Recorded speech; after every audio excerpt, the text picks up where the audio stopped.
الحمد للہ وکفا والصلاة والسلام علی عباده الذین اصطفى اما بعد فاعوذ باللہ من الشیطان الرجیم بسم اللہ الرحمن الرحیم من قتل مؤمنا متعمدا فجزاؤه جہنم خالدا فیہا صدق اللہ العظیم۔ محترم سامعین،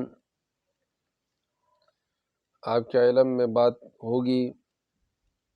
کہ ابھی چند دن پہلے 2-3 دن پہلے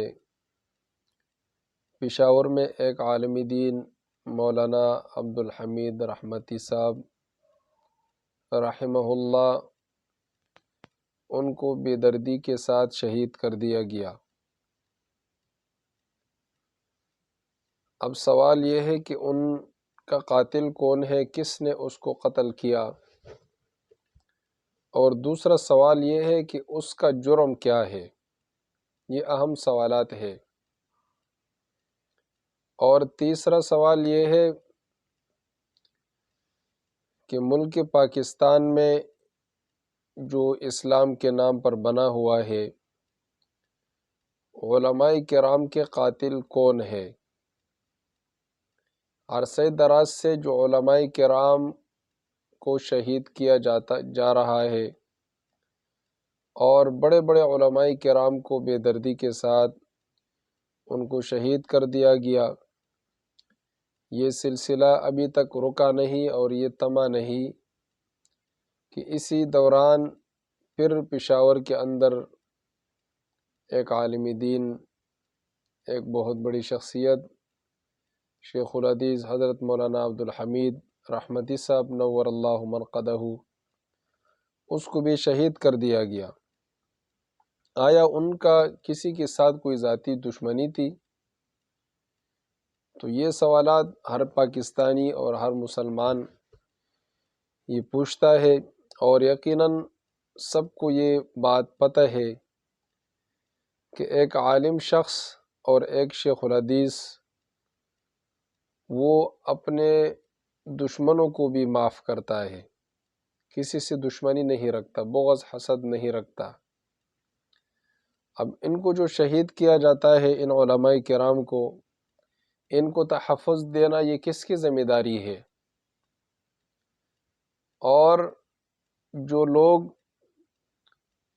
اسی طریقے سے دن دہاڑے وہ اسلحے لے کر گھوم رہے اور اس طرح کی حرکت کر رہے، اور بڑے بڑے علماء کرام کو، دیندار لوگوں کو، یا کسی بھی جان کو بے گناہ ان کو قتل کرتے ہیں، ان کو شہید کرتے ہیں، تو ان کے لیے کس کی ذمہ داری ہے کہ وہ ان کا روک تھام کرے اور ان قاتلین کو سخت سے سخت سزا دے؟ یقیناً ملک میں امن و امان قائم رکھنے میں اور اسی طریقے سے عوام کو تحفظ دینے میں ریاست بالکل ناکام ہو چکی ہے۔ خواہ کوئی بھی ادارہ ہو ملک پاکستان کا، وہ اپنے عوام کو تحفظ نہیں دے سکتی۔ آئے روز ملک کے اندر کراچی میں خصوصاً دن دہاڑے دن کے اوقات میں روشنی میں ڈکیت ڈاکو دکانوں میں گھستے ہیں اور وہاں پر لوگوں کو لوٹتے ہیں، گلیوں میں، محلوں میں، بازاروں میں عورتوں کو لوٹتے ہیں، لوگوں کو مارتے ہیں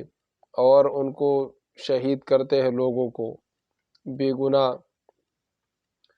اور یہ تمام ملک کے اندر خصوصاً کراچی میں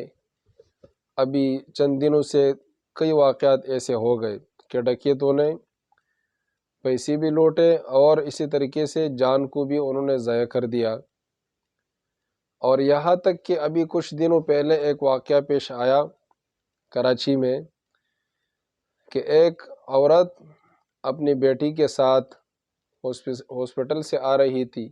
ان کے پیچھے ڈاکو لگے، اور جیسے وہ دروازے پر پہنچے، اپنے گھر کے دروازے پر، تو انہوں نے اس عورت نے جو گھر کا دروازہ تھا، بیل اس نے بجائی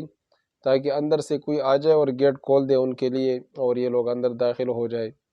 اور جو ڈکیت تھے وہ ان سے زیورات وغیرہ چھین رہے تھے۔ تو جب عورت نے اپنا دروازے کا جو بیل بجائی اور اندر سے اس کا بیٹا اچانک آیا، جیسے وہ نکل گیا تو اس ڈاکو نے اس کے سر پر گولی ماری اور اس کو شہید کر دیا۔ پھر 1-2 دن کے بعد، 3 دن کے بعد جب پتہ چلا تو پھر ایک ڈکیتی میں وہ جو شخص تھا وہ ملوث تھا، اور پولیس نے جب آپریشن کی تو وہ ایک تانے کا، گلشن اقبال کے تانے کا وہاں کے جو انویسٹیگیشن آفیسر ہے وہ نکلا۔ تو ایک پولیس اگر جو قوم کا تحفظ کرنے والا ہے، اگر وہ خود اپنے عوام کو لوٹ رہے اور اسلحے کے زور پر، جو اسلحہ اس کو دیا گیا ہے عوام کی حفاظت کے لیے، اور وہ اسی اسلحے کے زور پر انہی عوام کو لوٹ رہے ہیں، اپنا بیس بدل کے وہ عوام کو لوٹتے ہیں، اور اسی طریقے سے وہ ناجائز استعمال کرتے ہیں ان عوام کے ٹیکسوں پر اور ان کے پیسوں پر، جو کروڑوں روپے خرچ ہوتے ہیں پولیس محکمہ پر یا دوسرے جتنے بھی ادارے ہیں، اور وہ اپنے عوام کو تحفظ نہیں دے سکتے، تو یقیناً یہ بہت بڑی ناکامی ہے۔ اور ایک حکمران کے لیے کہ وہ اس کے کیا فرائض ہے، بڑے زور اور شور سے یہ باتیں پیش کی جاتی ہے کہ ہم مدینہ کی ریاست بنا رہے۔ آپ پہلے مدینہ کی ریاست کے بارے میں ذرا مطالعہ کیجئے۔ حضرت عمر رضی اللہ تعالی عنہ کا دور ہے، اور وہ راتوں کو گشت کرتے ہیں، گلیوں میں جا کے گشت کرتے ہیں، معلوم کرتے ہیں اگر کسی کے گھر سے رونے کی آوازیں آتی ہے تو وہاں پر جا کر وہ آواز دیتے ہیں یہ بچے کیوں روتے ہیں، ان کے ساتھ کیا مسئلہ ہے۔ اگر کسی خیمے میں اس کو یہ نظر آتا ہے کہ وہاں پر کوئی عورت ہے یا مرد ہے، وہ بیٹھے ہوئے ہے، پریشان حال ہے، تو وہ جا کر پوچھتے ہیں کہ آپ کے ساتھ کیا مسئلہ ہے۔ ان کے ایک آدمی بیٹھا ہوا ہے خیمے کا باہر، اور اس کی جو عورت ہے، بیوی ہے، ان کے بچے کی ولادت کا ٹائم قریب ہو رہا ہے۔ حضرت عمر رضی اللہ تعالی عنہ پوچھتے ہیں کیا ہو رہا ہے، کیا پریشانی ہے۔ وہ کہتے ہیں میرے جو بیوی ہے اس کا بچہ پیدا ہو رہا ہے اور کوئی عورت بھی موجود نہیں ہے۔ حضرت عمر رضی اللہ تعالی عنہ گھر پر جاتے ہیں اور اپنے بیوی کو اٹھاتے ہیں اور اس سے کہتے ہیں کہ جنت کمانے کا موقع آ گیا ہے، اور اس کو لے کر آتے ہیں وہاں، اپنے ساتھ پنیر وغیرہ یہ چیزیں بھی اٹھاتے ہیں، کھجور اور یہ چیزیں لے کر آتے ہیں، اور اپنے بیوی سے کہتے ہیں کہ جاؤ اور یہ جو عورت ہے اس کا بچہ پیدا ہو رہا ہے، اس کے ساتھ ہیلپ کرے، اور خود باہر بیٹھ کر اس کے لیے حلوہ تیار کر رہے، اس کے لیے شیرہ بنا رہے، حلوہ تیار کر رہے۔ تو جو حکمران اپنے عوام کا اتنا خیال رکھتا ہو اور وہ راتوں کو سوتا نہیں ہو، اور وہ صحابی جس کو اللہ نے بخش دیا، اعلان کر دیا رضی اللہ عنہم ورضوا عنہ، تو اگر ہم حکومت پاکستان کے جو حکمران ہے، پاکستان کے ملک پاکستان کے حکمران، وہ دعویٰ یہ کرتے ہیں کہ ہم ریاست مدینہ بنا رہے، تو ان کو پھر ان چیزوں کو اپنانا پڑے گا۔ حضرت عمر رضی اللہ تعالیٰ عنہ کی سیرت کہ وہ کہتے ہیں کہ اگر دریا کے کنارے پر کوئی کتا مر جائے تو اس کا بھی عمر سے پوچھا جائے گا، اور وہ جانوروں کا بھی خیال رکھتے ہیں، انسان تو دور کی بات ہے۔ تمام صحابہ کرام اور اسی طریقے سے جناب نبی کریم صلی اللہ علیہ وسلم کے تمام صحابہ حضرت عمر رضی اللہ تعالی عنہ کو دیکھے، اسی طریقے سے حضرت عثمان غنی رضی اللہ تعالی عنہ، جتنے بھی صحابہ کرام ہیں، خلفائے راشدین ہیں، سب کی زندگی دیکھ لے تو اس سے پتہ چلتا ہے کہ ریاست مدینہ کیا ہے۔ تو آج جتنے بھی قتل عام ہو رہے ہیں اس ملک کے اندر، اور علماء کرام کو شہید کیا جاتا ہے، ان کو ٹارگٹ کیا جاتا ہے، تو حکومت پاکستان کو چاہیے کہ ان کو تحفظ دے۔ جس طریقے سے ایک وزیر کے ساتھ کئی سیکورٹی گارڈ ہوتے ہیں اور ان کے تحفظ کو یقینی بنایا جاتا ہے، تو اس سے کئی زیادہ ضروری یہ ہے کہ ایک عالم دین جو کہ بغیر پیسوں کے ملک پاکستان کی بقا کے لیے لڑ رہا ہے،